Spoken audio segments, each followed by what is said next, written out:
Hey guys, so in this video, I thought I would do kind of like a day in the fish room. You guys really seem to like when I do tours or updates on the fish room and some new tanks. So I figured we'd try this out, and if the response is good, we'll do more. But some big goals for today. I want to rescape this 75 down low. I have some fish to move around, some breeding projects to start, some to work on. So let's get started. Before I start on the 75-gallon rescape, I figured I would just show off some stuff that I'm enjoying, and maybe you guys would like to see that as well. Start in this tank here. These are the orange Medaka rice fish, the short body. So you can see I originally got 5 of these from a guy on Craigslist, but those 5 weren't the best quality. Let's see if I could see one that's an example of that. See, this one was okay, but this one's really short body, to the point I don't know if that fish can breed. Let's see. Oh, here's one. So this guy, if you look at his eyes, I don't know if he's blind or there's definitely some deformities there. The guy I got them from was breeding them from the top-down view. These guys look really cute, the top-down view, but, you know, I can't breed that first one, and that one has the things wrong with its eyes, and there was another one with an eye issue. So I pretty much decided to not breed those 5 fish, just because I didn't think the quality was good and I didn't want to continue that. So I just threw them in here in my blue velvet shrimp tank. There are a lot of shrimp in here. They're just hiding in the back. I had them out here earlier with some food. But then what happened, I'm breeding a lot of the regular orange Medaka rice fish, and I actually started getting short bodies in there. So out of a batch of 300, you could see these nice healthy ones up front, like this guy right front and center. He looks good, or she. These guys look good. These are pulled from my regular line. So, you know, out of 300 fish, I got, 5 or 6 that are short body. I do see more in the tank where I'm raising the fry up. Normally those would be considered culls, but they're considered a different strain, the short body version, just like short body of any other fish, rams, mollies. So that's pretty cool, and I could breed the ones that I get and maybe get a healthy line of short bodies. And I figured I'd just show, I have a lot of guppy fry in a lot of different tanks.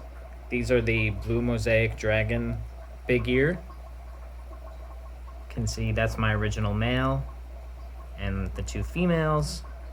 We've got a lot of fry in here. And we've also got a lot of fry in this tank. These are the Japan blue gold double sword guppies. They're doing so well that I've actually had to have this separate breeder box on the side for the females that are ready to drop, because the fry are getting eaten just because there's so many fish in this tank competing for food, and the adults will eat the babies, and the juveniles, actually, I've seen them pick at, and bully the newborns, so I've actually had to separate them out when they're born. And these 2 20-gallons have the same strain in it, the platinum Dumbo ear red mosaic guppies. This tank has my breeders in it. Let's see, you can see my original male there, his Dumbo ear is getting a little ratty. The big females kind of nipped at him, and he had a bacterial infection which cleared up. And I have the future breeders here. You can see that they're getting the nice Dumbo ears there. And these are the ones that I let grow up and cull before I post them on Aquabid or eBay. And these guys are my nebulous steel guppies.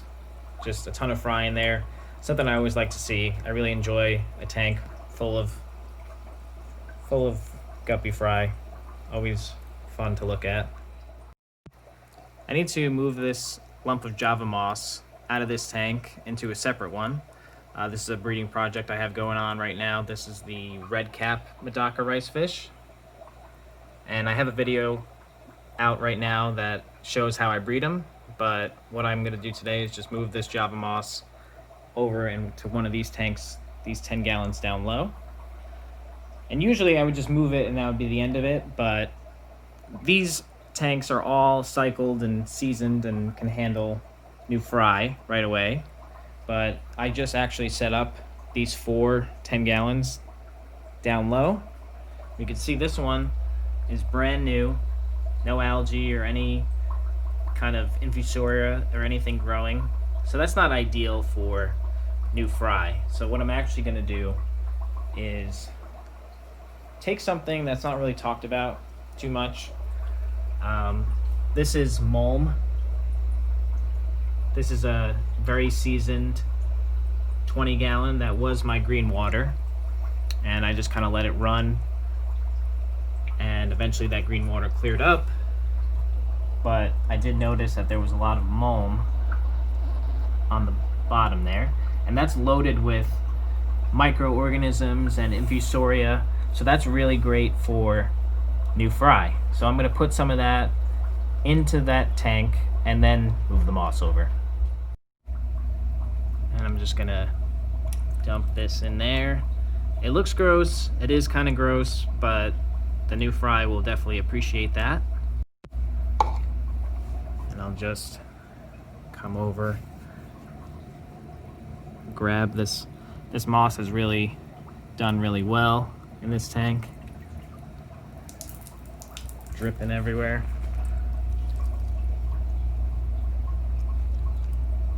And I'll have fry tomorrow morning. For sure, that moss has been in there for longer than 2 weeks, so some of the eggs that were laid 2 weeks ago will definitely be hatching. And we get to the big project for the day, rescaping this 75. A little bit of background on this tank. I had a bunch of more rainbow fish, a really good trio mix of different species in here that I enjoy looking at. The Kamaka rainbow fish, the yellow rainbow fish, or the Herbert axelrodi, and the Millennium red rainbow fish. Unfortunately, I had some Camelinus redworm in this tank, and it took me a while to figure out what was going on. But when I did, I treated and got rid of it, but unfortunately I lost a lot of the rainbows in here. So I'll have to either get more or sell these guys off so they can be in a bigger school. I've also got what I believe to be a pair of super red longfin bristlenose. I think they're hiding in the back there. But they've been growing out in this tank for maybe 8 months now, and one definitely has bristles and the other does not. So I think I'm going to actually move them to a separate tank and try to breed them. And looking at this tank, obviously we have the water line down pretty low. So why is that? All of my tanks are on my auto water change system. They're all drilled, except for these two 75s. For some reason at Petco I could not get a 75 that wasn't tempered, and I had one and I drilled it and it cracked because you can't drill tempered glass. So there was $100 down the drain. So I didn't want to experiment with more 75s. So I ended up just putting them down here and thinking that they'd be okay without the auto water change system. Turns out I'm pretty lazy, and I really like having all the tanks on the auto water change system. So when these tanks weren't, they ended up getting neglected. Fish were healthy, just like the algae. This tank, if you see my first fish room tour, covered in blackbeard algae. You can see how much I was siphoning out. You can see it all on the bottom gathered up. Ones that I scraped off and I didn't end up siphoning just because there was so much of it. But I found a way to get these tanks on the auto water change system, and you can see this PVC that's sitting there. This is the Greg Sage Select Aquatics method. We could take a peek back there. With the PVC, it's creating an overflow, a loop system, and I have it for both of them. That normally the drill tanks go into this PVC pipe here, but these are on their own overflow, connected, and then they, as this pipe goes lower, they reconnect with each other down there. So it's nice to have these two 75s on the auto water change system now. The only downside is that the water line doesn't go all the way to the top. So this tank has it lower for some reason than that one. Ideally they'd both be that height, but it was complicated getting back there and messing with it. And once I finally had the siphons done and they were overflowing properly, I just decided that this is fine. I'm not going to mess with it anymore. So getting started here, I obviously have to siphon out all that blackbeard algae that's just collected on the bottom. The driftwood piece there I got in my local fish store. I'm not sure which type of wood it is, but it was nice because it came on the slate. You can see that the whole Eco-Complete there really needs a gravel backing. The rock I'm using is Dragonstone, one of my favorites to scape with. This plant that I'm adding, I'm not sure what high grow species it is. Bought it as willow high grow, but I know it's not. So I'm not sure which one it is exactly, but it does really well in my tanks. Kind of going for like an island scape here. And for the two corners to kind of cover the sponge filters, I'm using some jungle val that I took from another tank. Luckily, it grew very tall already, so now I just need to fill out and spread a little bit more. The crypt there was just like a random crypt Wendeti that I have no idea how it got in that tank originally, but ended up growing. So it's got nice long roots, so I'm gonna reuse it there in the middle. Right now at this point what I'm doing is stirring up all the gravel, and I'm trying to do a big water change on this to help clear it up a bit. You can see that I'm filling the tank and draining at the same time, and that's because I can't allow the water level to drop below where that PVC fitting is for the overflow, because once that happens I'll actually lose the siphon, and I don't want that to happen. So I have to drain it and fill it at the same time, where normally I would just drain the tank almost completely empty and refill it. So it's actually the next day. I had to let it clear up a bit. I'm pretty happy with it. I think I'll probably add some more Eco-Complete in the back. Not sure if I'm going to add a carpeting plant or just let the jungle val go a little crazy in here. But since it is the next day, I figured might as well show the moss that I had moved yesterday.